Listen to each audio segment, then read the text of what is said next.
Support for Carolina Business Review made possible by Sunoco, a global manufacturer of consumer and industrial packaging products and provider of packaging services, with more than 300 operations in 35 countries, headquartered in Hartsville since 1899.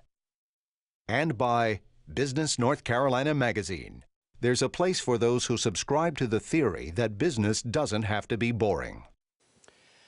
Up until recently, for those of us living in the Carolinas, we felt pretty good about the market price of our home and seemingly the higher and higher year-over-year march of increasing real estate values. It was almost a given that if you bought a home, you'd sell it for much more in a short period of time. And the speculation going on along the Carolina coast sometimes was surreal. And then came 2008. So what was it exactly that crashed our party and began the raw process of wringing out debt and painfully plummeting home and commercial real estate prices? Welcome back to the most widely watched source for Carolina business and public policy. I'm Chris William, and this time a panel of experts talks about commercial and residential real estate and construction and our way forward. Major funding for Carolina Business Review provided by Grant Thornton, an international accounting, tax, and business advisory organization dedicated to serving middle-market companies. Grant Thornton, a passion for the business of accounting. And by Novant HEALTH, a not-for-profit group of hospitals and physician clinics, ranked as one of our nation's 10 best healthcare systems, caring for patients and communities in North and South Carolina. Major funding also by King & Spalding, an international law firm with over 800 lawyers in 13 offices worldwide, providing legal services to clients in the Carolinas and throughout the world. For more information, visit www.kslaw.com. This edition of Carolina Business Review was recorded April 1st, 2011. On this week's program, John Silvia of Wells Fargo Securities, Patty Hendrix of HM Properties, and John Woodcock of Balfour Beatty Construction, Carolinas. Now, Chris William. You know, seemingly most of the important indicators of our current economy show bona fide signs of improvement, save real estate. The question is why, and what is the difference between commercial and residential property, and how is the way, or should the way that we think about how we value real estate, both commercial and residential, has that changed forever? Folks, welcome to the program. Good to have you all here. Patty, I'm going to start with you because you're just at the center of it and an easy target. What, you know, as we kind of look at what's going on, what's your perception of the market as it is right now? Forget about the Case-Shiller reports and everything. From your professional point of view, what do you think's going on? We're definitely seeing the market pick up. The market, we've still got a lot of inventory out there. We've got a lot of competition with what's on the market right now as far as just individuals with short sales and foreclosures. But we have definitely seen a pickup. We've seen a pickup really in the last month. We are selling, we're seeing multiple offers, and we're seeing prices go up.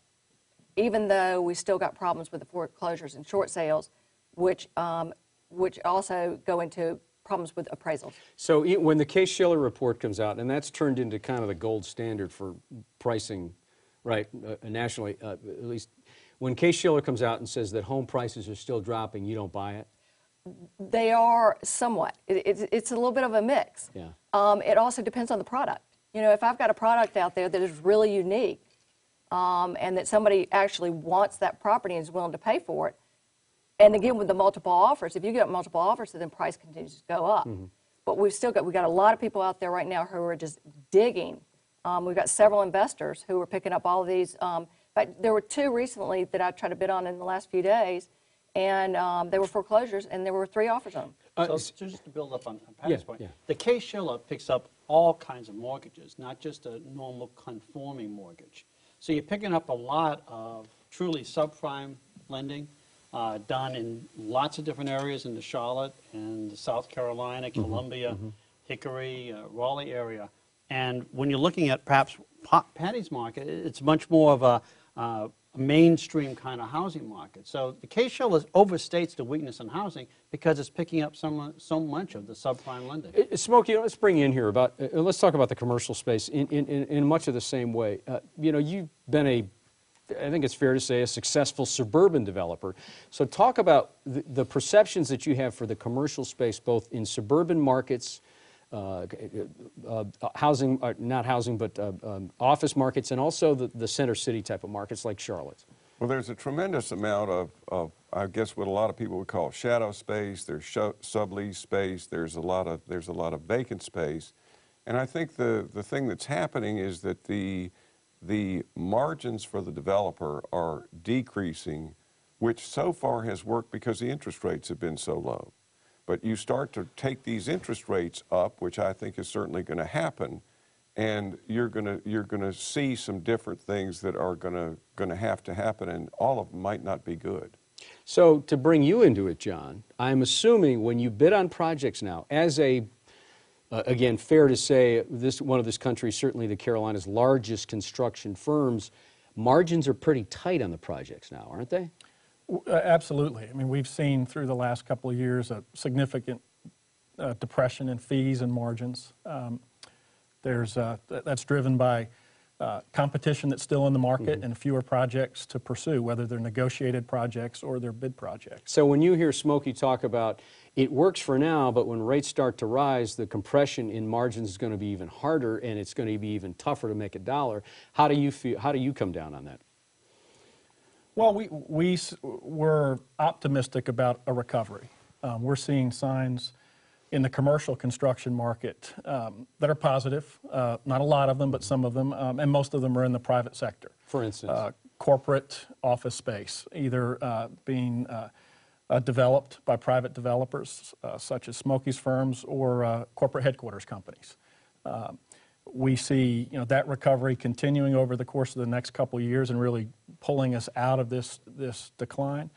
That's the good news. The more difficult and daunting news is from a contractor's perspective is public development.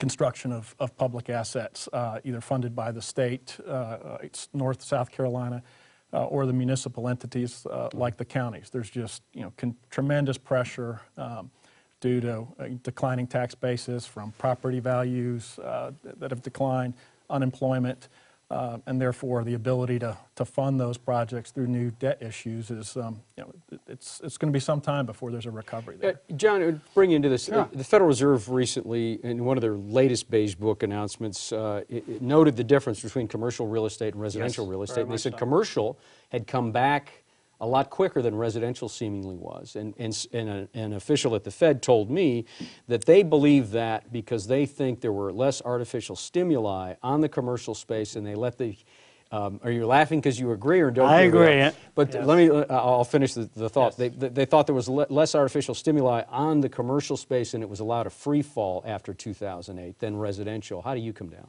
Well, I'm looking at something, the Architectural Billings Index, as a leading indicator of commercial real estate, and that's done pretty well. And we were talking earlier as a group, and I was simply indicating that for me, when I look at commercial real estate, it's more of a traditional business cycle. It always lags the recovery, but I don't see this huge overhang of inventory on commercial real estate.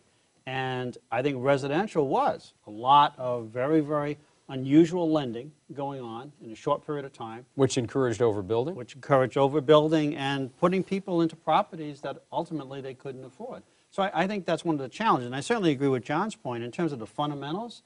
What we've seen over the last couple of months is 200,000 plus jobs. In the employment report, a lot of those jobs are in professional services. That's office space. A lot of it is education and healthcare. That's a lot of the REITs that we talk about in healthcare. So I think the fundamentals on commercial real estate are positive, and they're moving us forward. I think there is some excess inventory, perhaps in the outer suburbs of Raleigh or Greensboro or Charlotte or Columbia. But the core cities, you have income growth, and you are, I think, seeing improvement in pricing. And I want to stay with the home prices for just a second, Patty, because it seemed to be indicative, or was it just an anomaly? When we looked at some of the second home purchases or the more resort type of buying on North Carolina's Gold Coast and the Grand Strand, I mean, some of these prices were crazy. It seemed like they were crazy. you look at a place like Kiowa, and Kiowa had houses that were $5 million, $8 million. And I understood that that was a lot of international money coming in. Now those houses, I mean, you might look at one of those houses that was, call it $3 or $4 million. Some of those people can't give them away, and they might sell at $1 million. So was was that indicative of what was going on through the residential part of the business? Absolutely. Now prices just continued to rise and rise. Okay, Smoky, commercial space along the coast, did it follow what residential did along the coast? I don't think to the extent that residential did, because I don't think the demand for commercial space was the demand that there was for second homes. Second homes were an investment for many people. They did nothing but go up.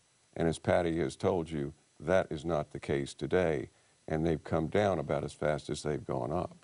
So from the construction side, and you read the same reports, I know we all did, John, about some of these second homes and vacation properties and whatever, you know, you brand them whatever you want, whether it's international money or not. What is the construction outlook now along the coastal regions of the Carolinas? It's typically those are, you're talking about hospitality developments and retail, which, as we've all said, those are, and John and I were talking earlier before the show, those are areas that there was significant overbuilding, cheap available credit. So the outlook there isn't as optimistic as it would be off the coast in commercial business districts like Raleigh, like Charlotte, where you've just got the strong corporate base. Did you have something to add? No, I think John's got it right. And remember, for a lot of us, the retail strip mall kind of development followed the expected residential development. And picking up on Smoky's comments, it was the expected future prices that were always going to go up to justify the prices that, you know, Patty was talking about at Kiowa. Is this about, you know, during the campaigns last year, politicians were falling all over themselves saying, this is about jobs. We're going to focus on jobs. We'll see what happens. Is this about jobs? If jobs come back, then all of this is really not that, the rest of it's going to be fixed too? I think when you're looking at jobs in the central business district, as John was hinting at, those jobs will drive those property values, especially commercial real estate, in the core cities like Columbia and Charlotte and Raleigh. But I don't think it's jobs alone that are going to get into some of these ex-urban areas where you put in 150 homes and 20 or 30 or 40 miles outside the central city, and then you've got, what, 10% of the properties occupied? That's not a question of jobs, that's a question of speculation. So, Smoky, what happens to developments like Ballantyne that has been seemingly very successful in the face of this pressure about suburban development? You still very much believe in that type of suburban development? I think we very definitely do, and as I was telling somebody today, you know, our best year was last year, which is hard to believe when you take a look at what's happening in the rest of the markets. I want to go back to something John said, and we were talking about the difference between residential and commercial.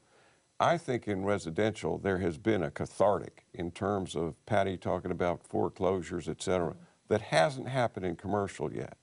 There have been many extensions. There are all sorts of developers like myself out there that have got personal guarantees on construction financing, and that really hasn't hit yet. It's starting to, and I would have to say that from personal experience, but it is starting to hit right now.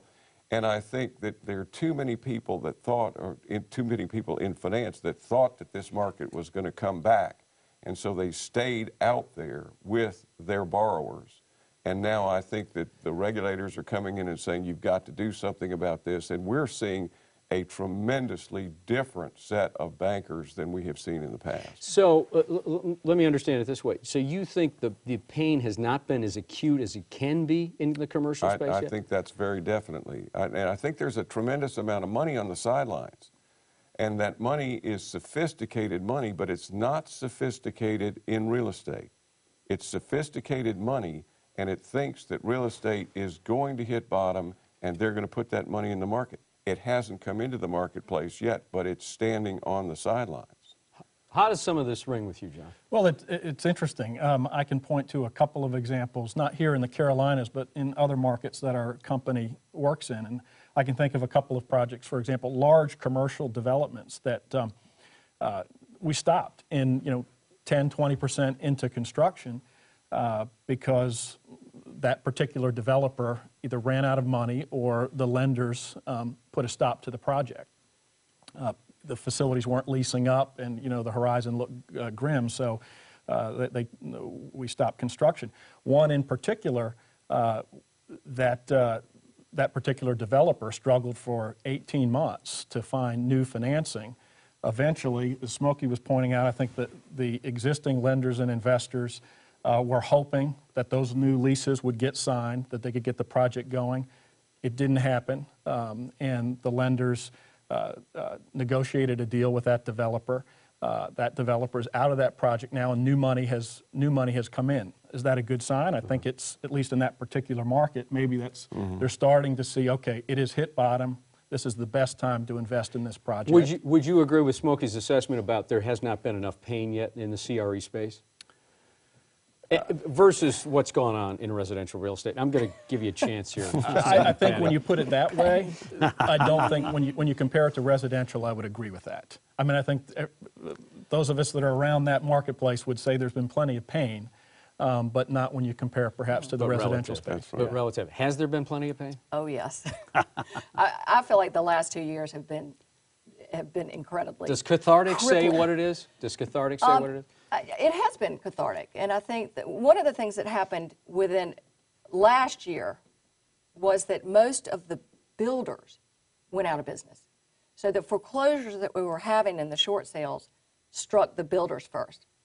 We still had sellers out there who said, here's the price of my house, I don't have to sell, and I'm not going to sell, who maybe have got offers and turned them down. Now, those houses are still on the market. I have properties that I've had listed for, especially in the upper end, for 2, 3, 5 years. And so I think that one of the things that started to happen this year is the builders are all of them are out of business, and now we're seeing the individuals, the people we know. So do you think, based on that, Patty, there is going to be another wave of personal bankruptcies because these folks were playing brinksmanship with the sale of what tends to be most people's largest asset? I think it's on the upturn. I really do. I think we're going to see some more. I think in the second home market, I think the second home could get hit even harder than it's already been hit. I want to come back to something, Smoky, and this is a couple of weeks ago you were named in a lawsuit, personally named in a lawsuit as a personal guarantee on a property that you made a personal guarantee by Lennar Corp. We don't want to get into the details of that because we don't have time, and I'm sure that, thank you for not bringing that up. But the point I want to make is, you just made some reference to lending in the relationship in lending. Has the relationship between those who build and those who develop and those who loan the money and make the capital available, has it changed forever? Is this a different dynamic now? No, I think it'll come back. I think there are certain loans that were made by certain lenders that we don't know what the regulators were saying to them, but they were saying, you've got to get these off of your books. And so the people that they get them off the books to are people who are really buying guarantees in many cases and looking at what the quality of the guarantor is and then trying to figure out, how they're going to maximize the benefits that they have bought from those guarantors. So I would say, Chris, again, just picking up on Treasury Secretary Geithner, I mean, he's mentioned that credit is going to be tighter going forward. So I imagine on some of the commercial tighter than it is now, will get more tight? Tighter than it was before. Okay. So that, we can't go back to the old deals the way they were structured and expect the same type of financing for the same type of deal. We're just going to see it both, I think, in residential and commercial, that credit is tighter for the average project and probably even especially for the marginal project. Well, let me ask you this question then, John, and you represent one of the largest banks in this country, a major lender, and certainly in residential and commercial products. Does the predatory doesn't say it, but it certainly has turned you can call it a blood sport now of lending and buying foreclosed properties. And not to get you to comment on this, and I don't want you to comment on this, but the point is when you are a personal guarantor of a property and a loan goes in default, then there's probably a pretty good chance that new lender, whoever that is, private equity group, is going to come after you. So is it going to be more acute now? Is the relationship going to be much more hard-edged from a lender, from these new pools of money that are coming into these distressed I think properties? the strings are going to be tighter on a lot of these projects. They're going to be monitored. I think John was talking earlier about a project that they sort of got going, and then he realized that this wasn't going to work out the way he had intended, and so they pulled back. And I think that's probably going to be the modus operandi going forward, that there's going to be a tighter leash on a lot of these projects, and that people are going to look very, very carefully about putting up, you know, a 40-story condo in downtown Columbia or downtown Charlotte. And you're not going to get that kind of overbuilding that we had before. Is this going to change the way you look at the DNA of a deal now when it comes to financing? Well, the DNA of a deal today is totally different because your loan to value as a percentage is way down. I'd say it's, you know, more between 50-55% right now, and the capitalization rate that they use is up so that the value goes down. Mm-hmm. And it's just a very, very difficult time out there today, and I think the marginal player can't compete right now unless he has some sort of credit on the leasing or on the project that he's getting ready to start before he starts it. John, you were going to say something? I was going to add to that to what John and now Smoky said, that it's all of this has a trickle-down effect to our industry as well, and it makes which means jobs in communities and so on and so forth. As well as in how we contract to do the work. It requires, in many cases, a more sophisticated approach to business. As we've all said, lenders are taking a different approach to projects. There is more, everybody is looking to make sure they're managing their risk as effectively as they can, and it requires contractors to be sophisticated in selecting the clients that they're going to work with, understanding what the financing of the deal is, so that they go into it with their eyes opened and know where the risk lies. The other thing that's also happening is that the lender wants to make sure that the contractor that's got the job can do it. And so bonding is much more important than it was in the past. At least bonding capacity is looked at. So it's back to credit quality. It's back to credit quality all across the board. All the players that are in it have to pass muster in terms of credit quality. Which makes sense. That would make sense too. That's right. Which is the same residentially. I mean, one of the things that it's still very difficult for a lot of people to get money. So banks are not being any more accommodating when it comes to buying a home. Much stricter. Much stricter. Do you think that's going to get harder before it gets easier? I think I see it staying about the same, and it's hard. It's very hard, and people are having to put down a lot more money. And you've got to be a good player. Mm-hmm. You've got to be able to, your credit has to be perfect. But that's good. That's okay. It is good. It is Sure. good. We're not going to go out and repeat what we did 5 or 6 years ago. And in terms of the overall stability of the economy, that's a good thing. So, okay, so in the next literally minute we have left, John, I'll start with you, and sure. Smoky will go down the line here. Do you expect that we are going to be back to normal, whatever that is, within how long? I think commercial real estate, probably 6 months to a year, will be back to normal in most areas except for the retail strip mall. I think in residential real estate, in the core of the major urban areas will be okay, but in the suburban areas, it'll be 3 to 5 years. Patty? I definitely think for the suburban area, it's going to be tough. It's always tough for that. I think that I think we're still looking at a pretty long road. I don't think we'll ever see any. I don't think for 5 years we'll see $2 million new construction. 5 years, not 10 years? I think within 5 years. I think within 5 years. I think we'll see, but it will never be what it was. It will never be what it was. So what's normal? Patty, the $2 million house is a thing of the past because energy footprint is so important now.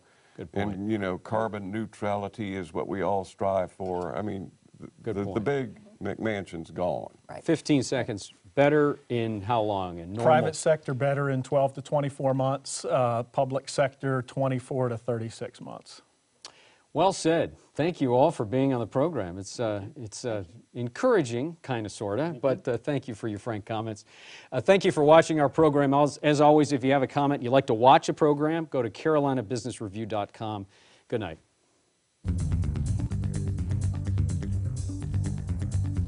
Major funding for Carolina Business Review provided by Grant Thornton an international accounting, tax, and business advisory organization dedicated to serving middle market companies. Grant Thornton, a passion for the business of accounting. And by Novant HEALTH, a not-for-profit group of hospitals and physician clinics, ranked as one of our nation's 10 best healthcare systems, caring for patients and communities in North and South Carolina. Major funding also by King & Spalding, an international law firm with over 800 lawyers in 13 offices worldwide, providing legal services to clients in the Carolinas and throughout the world. For more information, visit www.kslaw.com. Additional funding provided by Business North Carolina Magazine. There's a place for those who subscribe to the theory that business doesn't have to be boring. And by Sunoco, a global manufacturer of consumer and industrial packaging products and provider of packaging services, with more than 300 operations in 35 countries, headquartered in Hartsville since 1899. And by viewers like you. Thank you. Web design, media strategy, and email marketing services by CC Communications. You may write us at Carolina Business Review, 3242 Commonwealth Avenue, Charlotte, North Carolina, 28205.